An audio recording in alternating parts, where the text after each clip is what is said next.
3 weeks ago, I sold my truck. Not a car, my truck. The tow rig I spent 18 years paying off, with my name on the door and vinyl letters my daughter picked out when she was 9.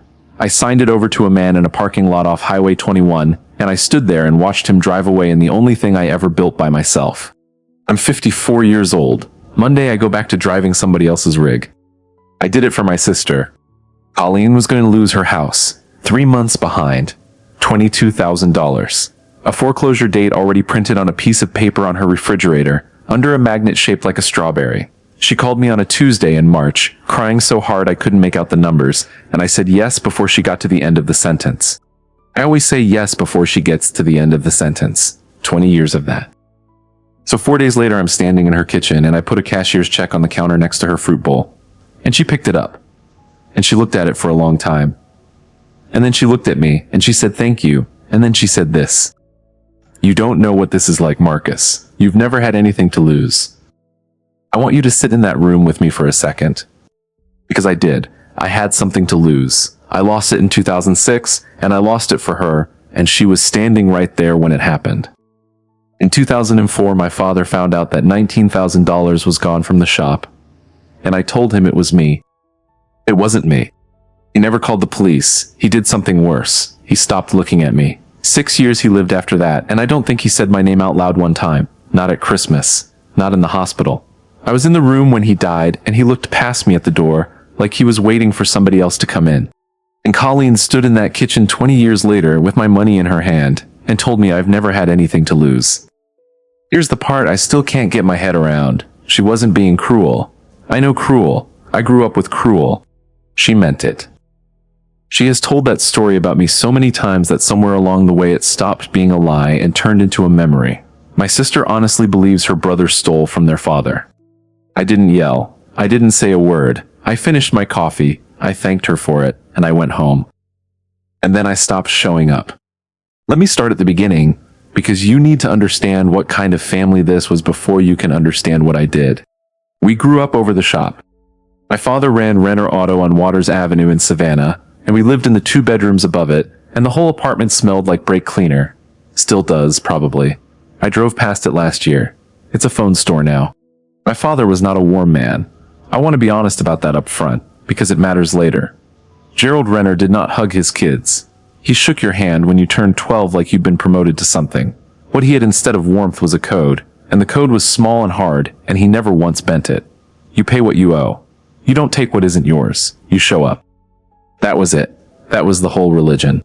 He had a coffee can on the shelf behind the register with about $40 in it, and when I was 7 I took a quarter out of it to buy gum. He found out. He didn't hit me. He didn't yell. He made me stand in the shop and tell every customer who came in that day what I had done. 6 customers. I was 7 years old. I'm not telling you that so you feel sorry for me. I'm telling you so you understand the size of what I did in 2004 in that man's eyes. Colleen came 4 years after me, and Colleen was different in the way that some kids just are.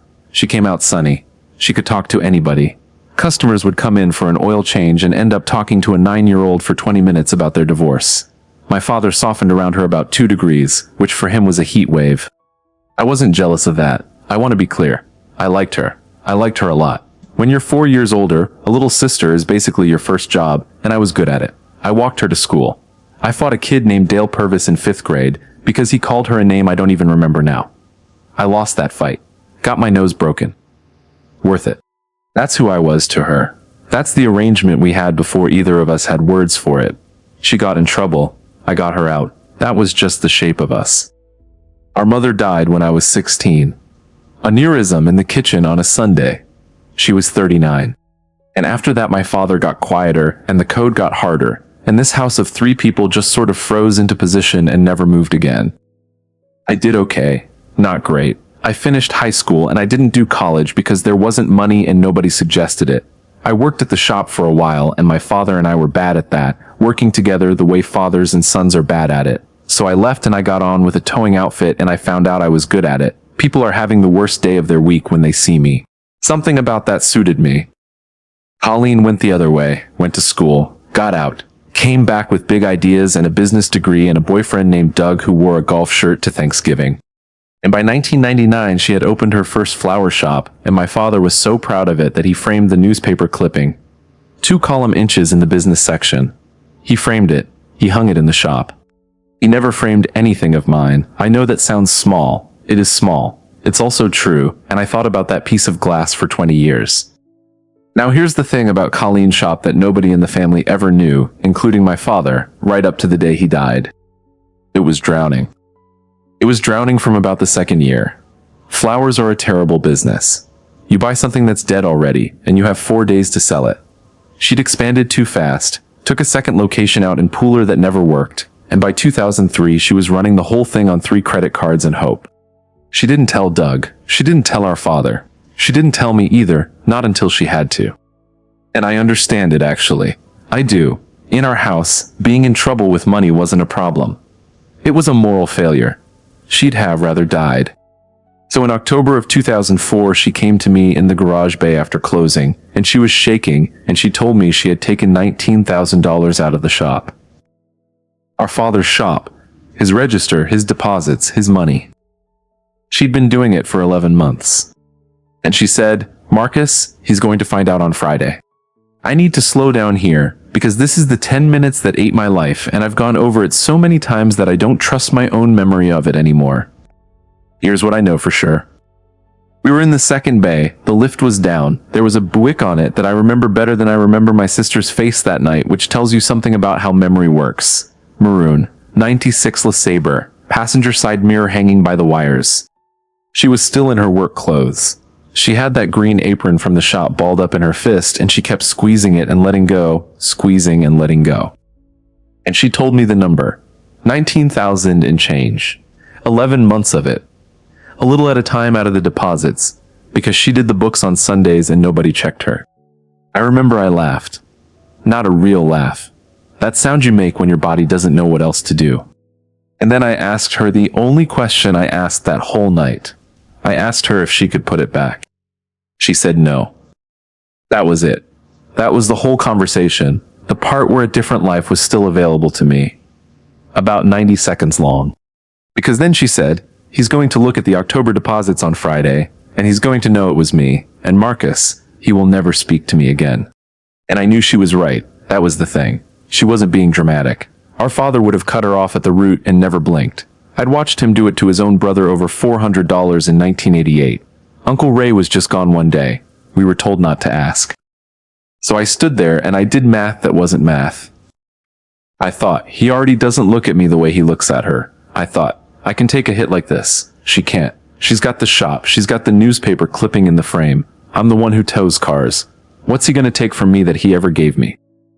I actually thought that, standing there next to that Buick. I remember thinking it like it was a smart thing to think. And I said, I'll tell him it was me. You want to know what she said? People always want to know what she said. She said, no. She said, no, Marcus, no, you can't. She said it 3 or 4 times. She was crying. She grabbed my wrist. And I've spent 20 years turning that over because for a long time that was the thing that saved it for me. She fought me. She didn't want it. It wasn't her idea. Except, she stopped. That's the part. She stopped fighting me. It took about 2 minutes, and then she stopped, and she got very quiet, and she wiped her face with that apron, and she said, okay. That word is in my ears right now. Because there's a version of a person who says no and keeps saying no. And there's a version who says no until somebody offers hard enough, and then takes it.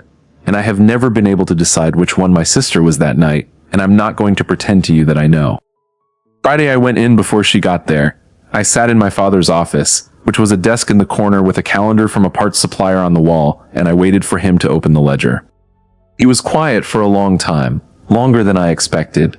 He had reading glasses he kept on a shoelace around his neck, and he took them off and folded them and set them down before he said anything. He said, Marcus. I said, it was me. And he asked me why. And this is the thing I did not plan for.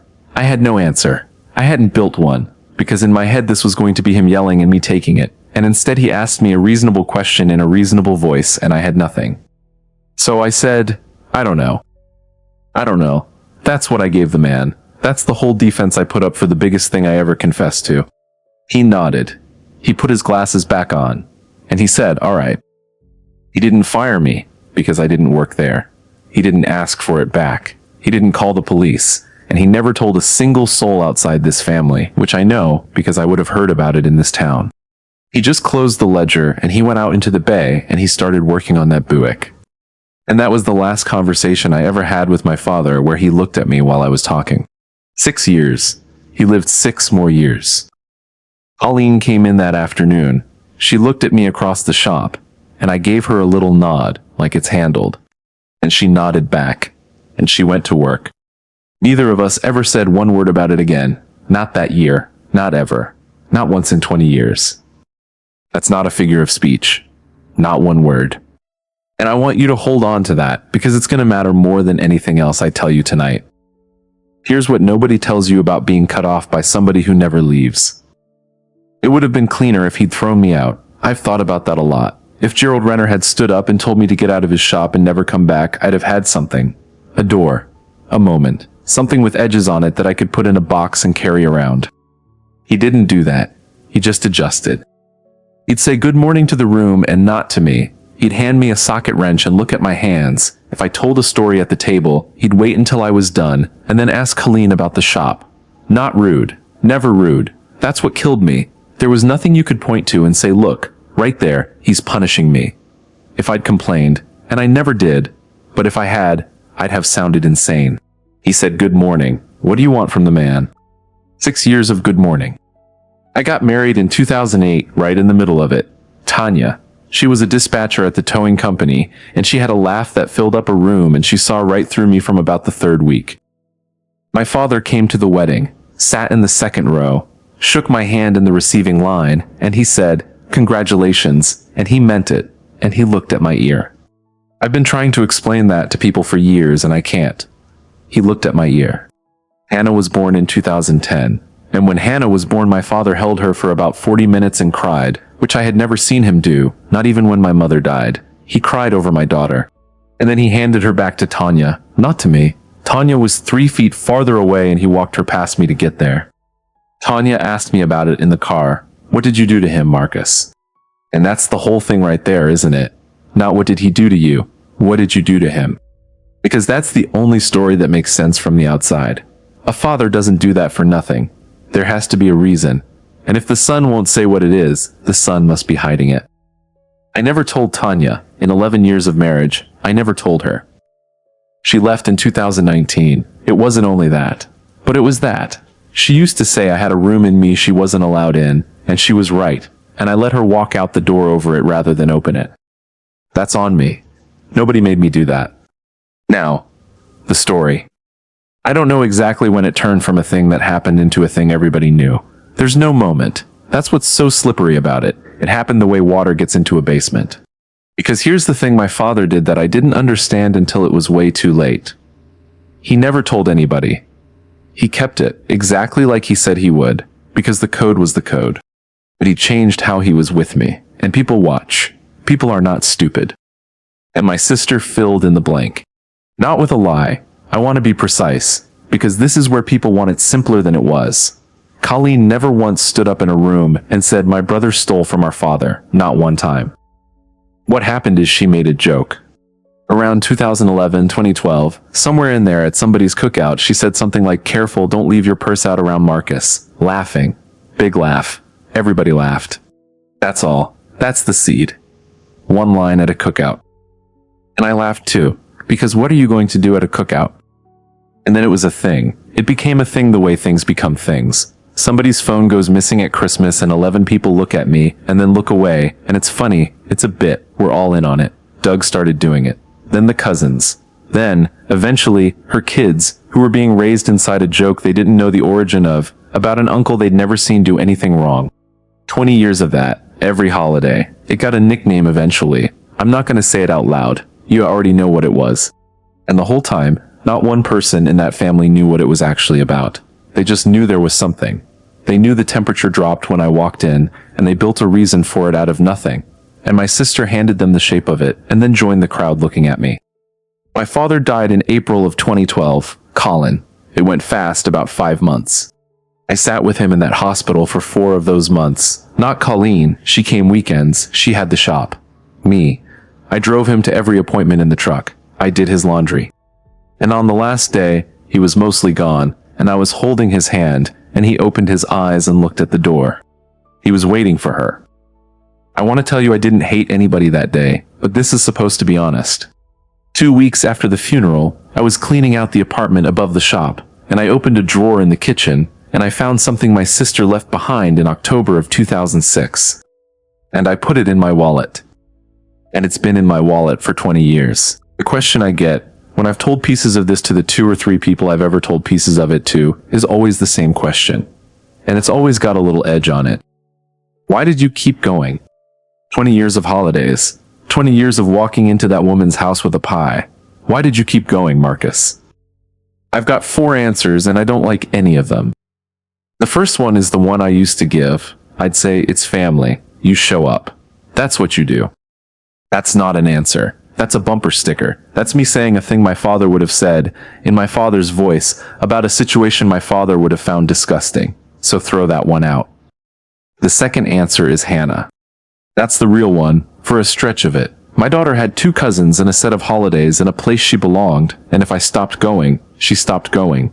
And after Tanya left, I had Hannah every other weekend and half of Christmas, and I was not about to be the reason my kids' Christmas got smaller. So I went. I ate the joke, I laughed at the joke, and my daughter got to run around a big house with a real tree in it. Hannah's 25 now, lives in Charlotte, so that answer expired, and I kept going anyway. Which means it wasn't the whole thing. Third answer, and this is where it starts getting ugly. I went because leaving would have been an accusation. You understand, if I stop showing up, people ask why, and there's only one why, and the second I open my mouth to explain, I'm a man in his 40s standing in a kitchen saying, actually, it was her, 20 years ago, and I've just been quietly taking it since. Who believes that? Nobody. Not one person. And I'd have to watch them not believe me. I'd have to watch Doug's face doing polite. I'd have to watch her kids figure out that their uncle is either a thief or a liar, and either way, he's the one who ruined Christmas. So every year I sat down at that table and I paid the fee, because the fee was cheaper than the truth. And the fourth answer, the one I've only gotten to recently, at 54, sitting in a rented apartment with no truck. I went because if I stopped, then it was real. As long as I kept showing up, it was still a family with a problem in it. The second I stopped, it stopped being a family. It became 20 years I gave away for nothing. And I was not ready to know that. That's it. That's the honest list. Now here's the part where I have to tell you about her, and I have to be fair, because if I make her a monster, then none of this means anything. Colleen was good to me. She was, in her way. She sent Hannah a birthday card every year with money in it, actual money, more than she needed to. When my mother's ring came up at the estate, she gave it to me without me asking, said Mama would have wanted Hannah to have it. When Tanya left, she called me every Sunday for about 3 months. Every Sunday. She'd just talk about nothing until I felt like a person again. She's not a monster. I need you to hold both of these things at once, because I have had to hold them for 2 decades, and it's the heaviest thing I've ever carried. The woman who raised her kids inside a joke about me is the same woman who called me every Sunday when my wife left. She loves me. She just doesn't know what she did. And I could not figure out, ever, how those 2 facts could live in the same person. Now, March? She called me on a Tuesday at about 11 at night, which she never does. I was on a call, a Camry in a ditch out past Bloomingdale, and I saw her name come up and my stomach went before I even answered. Doug got into something. I'm still not clear on all of it, and I don't think she is either. Some investment thing, a guy from his church, one of those deals where a decent man with a golf shirt hands his savings to somebody who says the word portfolio a lot. It was gone. All of it. And it had been gone for a while, and Doug had been covering the mortgage with new debt to hide it, the way people do. 3 months behind, $22,000 to bring it current or the sale date stands. She was crying so hard I had to pull over. And I want you to notice something, because I noticed it right there on the shoulder of that road with my hazards on. She wasn't calling to ask. She was calling to fall apart. She called me because I'm the one you call when you're falling apart. That's my job in this family. That's the only job I've ever been given, and I'm very good at it. I had to bring it up myself. She never said the words. I said, "How much?" And she said, "Don't." And I said, "Colleen, how much?" And then she told me. And that's the second time in my life I've stood in the dark and done math that wasn't math. I had $11,000. That's what 54 years looks like. 11,000 in a credit union account and a truck worth about 18 if I didn't get clever about it. I want to talk about the truck a minute, and I know how that sounds. Men and their trucks. We've all heard it. But that rig was not a vehicle. That rig was the only argument I ever built. I bought it in 2008 with a loan I had no business getting, and I paid it off over 18 years while everybody I know was buying houses. It's a 2006 Ford F450 with a Century bed on it and 410,000 miles, and I rebuilt the boom myself in a rented bay over one winter, and Hannah picked the font for the letters on the door when she was 9. Renter Recovery. She wanted it in purple. I talked her down to blue. Here's what I mean by argument. For 20 years, every single time I walked into a room in that family, I was the one who took $19,000 out of his own father's register. That's who I am when I walk in.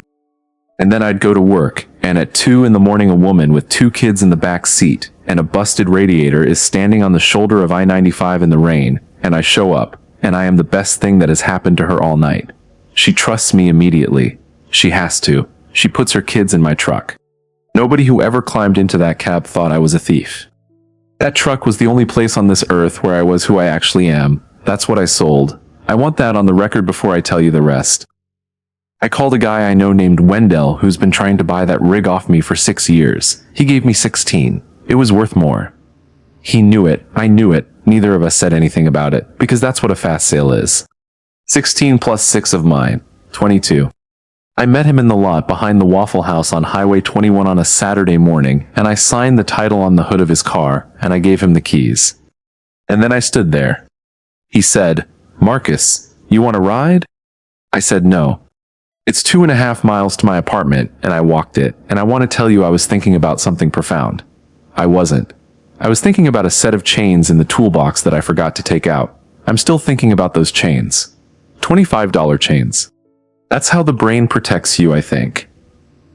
It gives you the chains so you don't have to look at the rest of it. Tuesday I went to her house with the check. Now her kitchen. I have to describe her kitchen or none of this lands. It's the kind of kitchen where the island is bigger than my bedroom. Marble. Not that fake stuff. Real marble. Cold when you put your hand on it. There's a bowl on it that always has fruit in it, and the fruit is always perfect. And I have never once in 20 years seen anybody eat any of it. She'd been crying. You could see it. She was in a robe at 2 in the afternoon, which for Colleen is basically a hospitalization. I put the check on the counter next to the bowl. And she picked it up, and she read it, and her whole body just came apart. Relief, straight relief. She grabbed me. She hugged me so hard my back popped. She was saying thank you, thank you, thank you into my shoulder like a person praying. And I'm standing there in that kitchen and I feel, for about 4 seconds, exactly what I felt in that garage bay in 2006. Useful, that's the word, not loved, useful, and I have taken that as payment my entire life. Then she stepped back. She wiped her face. And she got that look people get when they're about to say the true thing, the vulnerable thing, the thing they've been holding. She said, "You don't know what this is like, Marcus. You've never had anything to lose."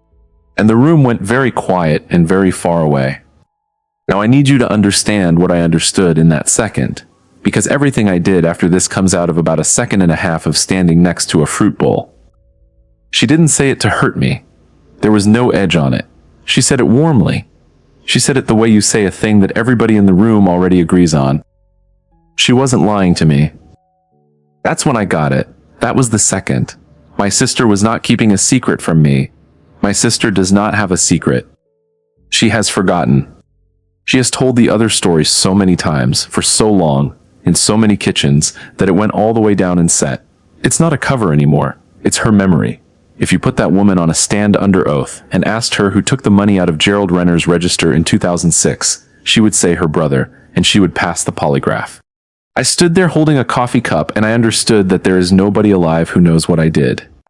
My father's dead. He knew a version and it was the wrong one. Tanya never knew.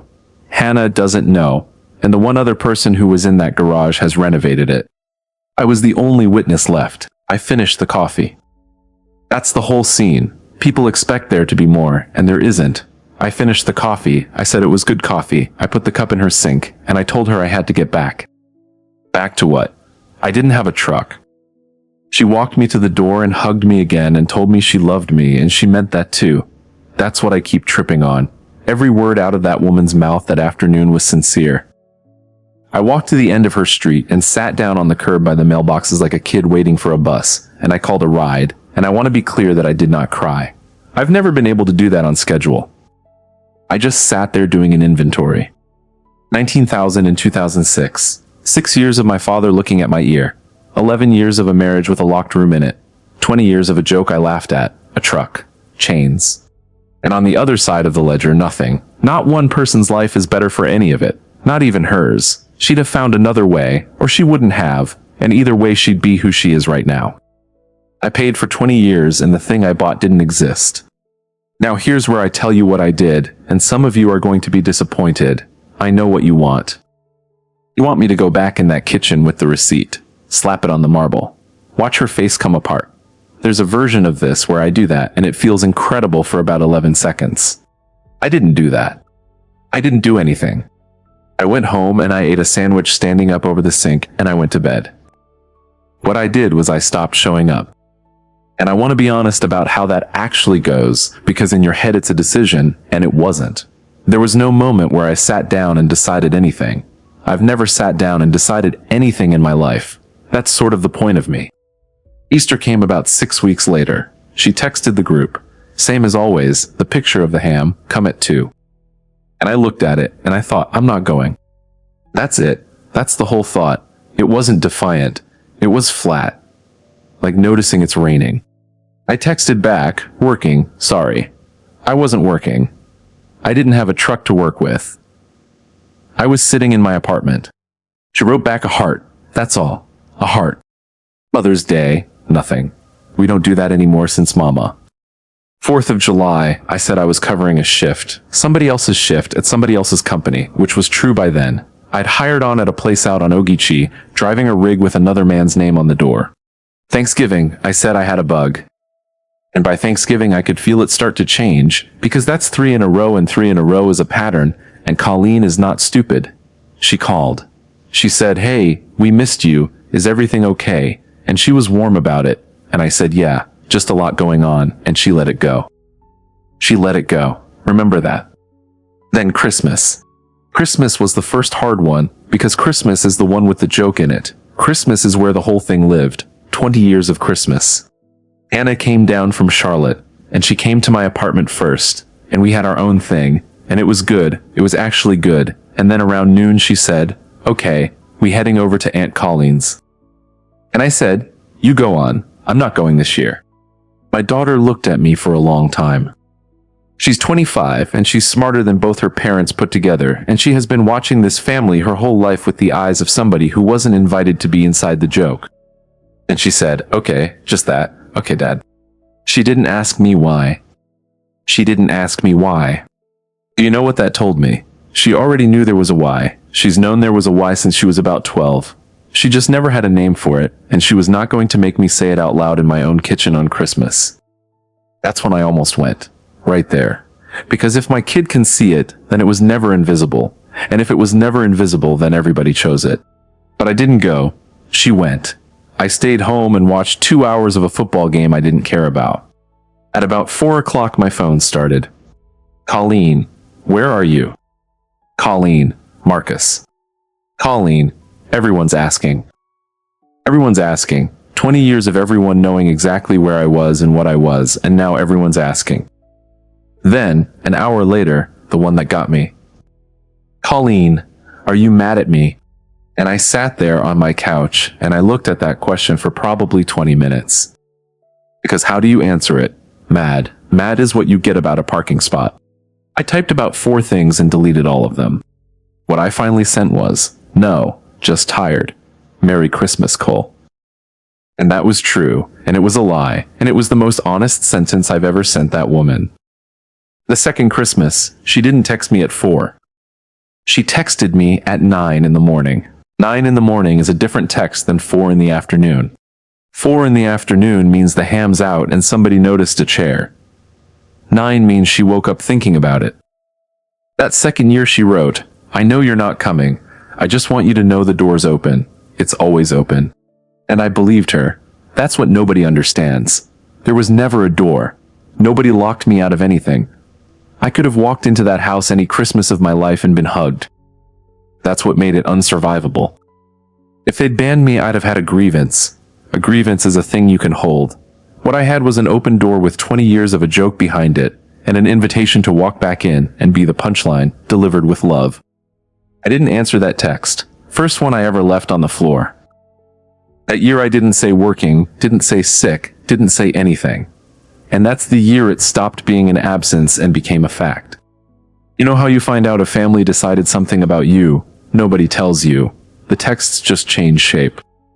By spring she wasn't asking anymore. By summer it was, hope you're doing okay, thinking of you. The kind of thing you send somebody who moved away. She was grieving me. She was doing it wrong, but she was doing it.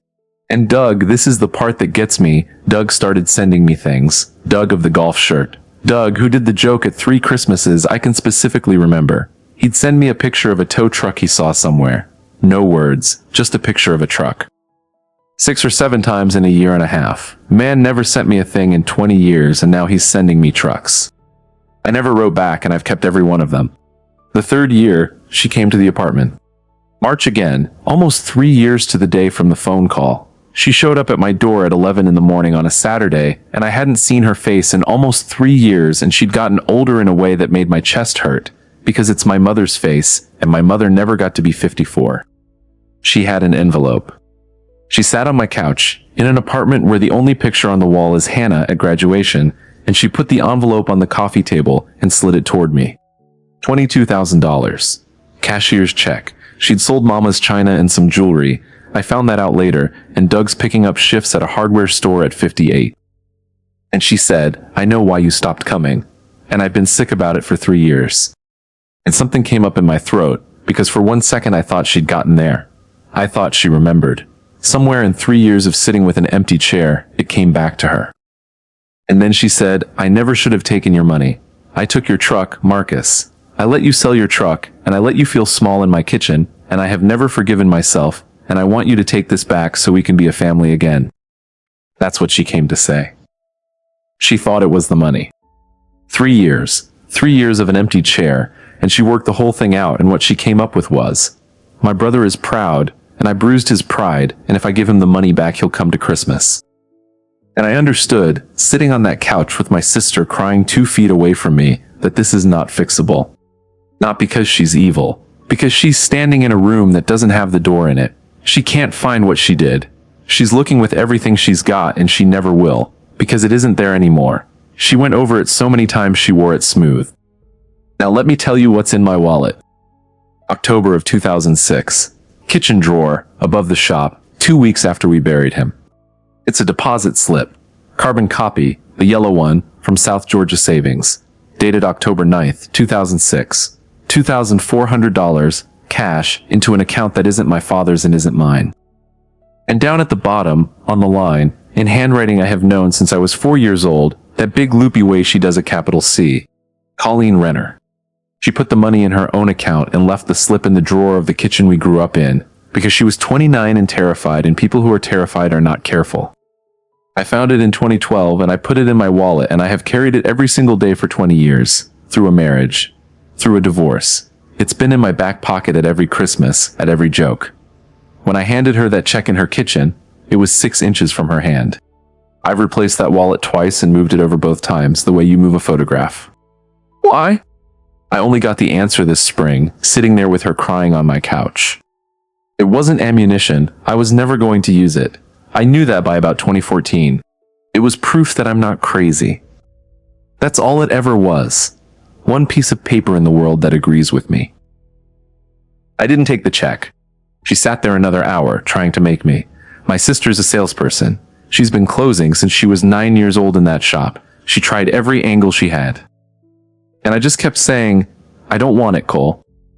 Which is the truest sentence I said that whole day, and she heard it as pride, because that's the only shelf she's got to put it on. Finally she said, then tell me what you want. Tell me what I have to do. And she was wrecked, and I want you to know I felt sorry for her. I felt so sorry for my sister right then that I almost lied to her just to make it stop. But here's the thing I finally understood, and it took me 3 years to get to it. There is nothing she can do. Not because I won't let her, because the thing that needs fixing happened in a garage in 2006, and 2 people were there, and only one of them still has it. You can't apologize for something you don't have. It's like asking somebody to give back a thing they never picked up. She'd have to remember first, and she can't. 20 years of telling it the other way didn't cover the memory up, it replaced it. There's nothing under there anymore. I know that because I watched her sit on my couch and dig with both hands and come up with nothing but the money. So what do I want? I said, I want you to keep the check, and I want you to go home. And she went home. Now I've got about 6 months to tell you about, and they're the strangest 6 months of my life, because nothing happened in them and everything did. I drive for another man now, 11-hour shifts. The rig has a sticker on the dash that says this vehicle makes frequent stops, and initials scratched into the column that aren't mine. I make less than I did. I'm hired help and my back's got about 6 years left in it. And I sleep. That's the part I can't explain to anybody. I sleep like a man who put something down. I used to lie awake building the confrontation. 20 years of that.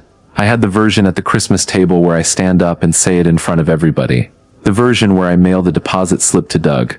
The version where I get her alone and she breaks down and says, I'm sorry, I've always known. And then I forgive her and we hug and it's over. That last one was my favorite. I ran that one for years. That's the one I wanted. And every one of those versions had the same engine in it, and I couldn't see the engine until I stopped going to Christmas. The engine was, she knows. Every single scenario required her to know, to be carrying it, to be lying awake too. Because if she knows, then what happened between us was a transaction.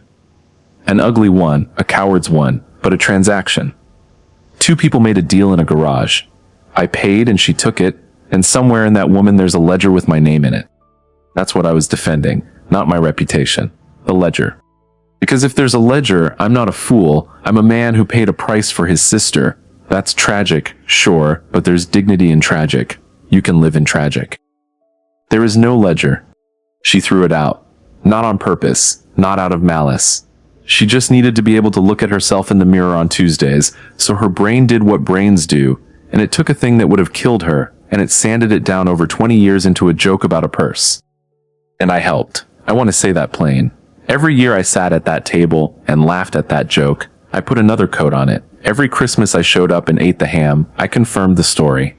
I have been her best witness for 20 years. That's mine. Nobody did that to me. I did that. Anna came down in September and we drove out to the coast and ate shrimp out of a paper basket at a place on Tybee, and she asked me, straight out, no wind up, she said, Dad, what happened between you and Aunt Colleen? 25 years old, looking right at me. And I opened my mouth to give her the same thing I've given everybody for 20 years, which is nothing, and instead I heard myself say, I took the blame for something she did, and it cost me my father, and she doesn't remember doing it. That's it. That's 20 years in 20 seconds. And my daughter put her basket down and she looked out at the water for a while. And she said, I always knew there was something. Then she said the thing that put me in the ground. She said, Dad, when I was little I thought it was me. I thought I did something. I thought that's why everybody was weird around us. 20 years I ate that joke to keep my kids Christmas, and she was eating it too, the whole time from the other side of the table. Nobody protects anybody. That's what I've got. That's what 20 years bought me. You think you're standing in front of somebody and you're just standing there. My birthday is November 8th. I turned 55 this year. And Colleen showed up at my door with a cake. It was a store cake. That's what got me. 40 years that woman made every cake in this family from scratch, and she stood at my door with a plastic clamshell from the Kroger on Abercorn, because she was afraid that if she stopped to bake one I'd be gone. She said, I'm not staying. I just didn't want you by yourself. And I looked at my sister standing in the breezeway holding a grocery store cake, and she is the only person left alive who was in that house on Waters Avenue. Her and me. That's the whole world that remembers our mother's voice. And I said, come in. We ate cake off paper towels because I owned 4 plates and 2 were dirty. We talked about Hannah. She talked about her youngest, who's having a hard year. She didn't ask about Christmas. 3 years in, she'd learned not to ask. And then it got quiet and she started gathering herself to go. And I said, hold on. If you've made it this far with me, subscribe. This channel is people telling the truth about their families out loud, which is a thing most of us never get to do at the actual table, and it costs you nothing to push it to the next person who needs to hear their own life described by a stranger. I went and got my wallet, and I took it out. 20 years. It's soft as cloth now. The yellow's gone white where it folds and the ink's faded, but you can still read every line because she wrote hard. She always wrote hard. She pressed like she was mad at the pen. I put it on the table in front of her, and I said, "This is what happened." She picked it up, and I watched my sister's face. I've imagined that face for 20 years. In every version it collapses. In every version there's the moment the floor opens and she goes down and it's finally real. That's not what happened. She looked at it a long time. Nothing moved. And then she said, in a voice I've never heard come out of her, small, like a kid, "That's my handwriting. Not I'm sorry. Not oh God. Not I remember. That's my handwriting." She didn't know it as a memory. She knew it as evidence. A document about a stranger who had her name. She said, "Marcus, I don't." And she stopped. She sat there with it in both hands and she tried. I could see her trying, going down into herself looking for a room that's been drywalled over for 2 decades. And she said, "I don't remember doing this." And here's what I did. This is why I'm telling you any of it. I believed her. I sat there and I looked at my sister and I believed her, and that's the moment it ended for me. Not forgiveness. Don't call it that. I didn't forgive anybody. I just stopped needing her to be a liar. Because a liar owes you. A liar can pay. I kept her a liar for 20 years so someday she could pay me, and she can't, and she never could. I've been standing at a counter with a receipt in a store that closed in 2012. I told her to keep it. She said, "What do you want me to do with this?" I said, "It's yours. I've just been holding it for you." And I stood up and I said, "Thank you for the cake," and I opened the door. She left. She had to walk out of my apartment carrying it, and I did not watch her get to her car. I don't know what she did with it, whether she told Doug, whether she sat in that big kitchen and got it back or never will. It's been 8 months. She texts me sometimes, pictures of her flowers. I write back now, short things. I didn't go to Christmas this year either. I'm not going next year, not to punish her, because I'm 55, and I found out what it costs to sit in a chair and be somebody's story, and I can't afford it anymore. That's not revenge. That's arithmetic. Here's the thing I'd want you to take, if you take anything. I always thought the worst thing would be my sister looking me in the eye and admitting it. 20 years I braced for that. That would have been a gift. The worst thing is a person you love doing something to you every year for 20 years and never once knowing they did it, because then there's nobody to be angry at, no villain to hate, just a fact, sitting in the middle of your life like a car in a ditch, and no truck coming. My father died believing I robbed him. That's permanent. There's no version of this where I get that back. And I'm the one who told him. I made every choice. In a garage, at 29, thinking I was being a good brother. I've never found the second where I could have done it different, and I've been in there looking for 20 years. So here's my question for you, and I want a real answer because I don't have one. If you're standing in that garage bay in 2006, and it's your sister, and she's shaking, and you're 29 and you think you've got nothing to lose, what do you do? Tell me in the comments. Tell me honestly. And if there's somebody in your family who's been the joke for 20 years, and you laughed, and you're only now doing the math on what that cost, call them. Don't text. Call them. That's it. That's all I've got.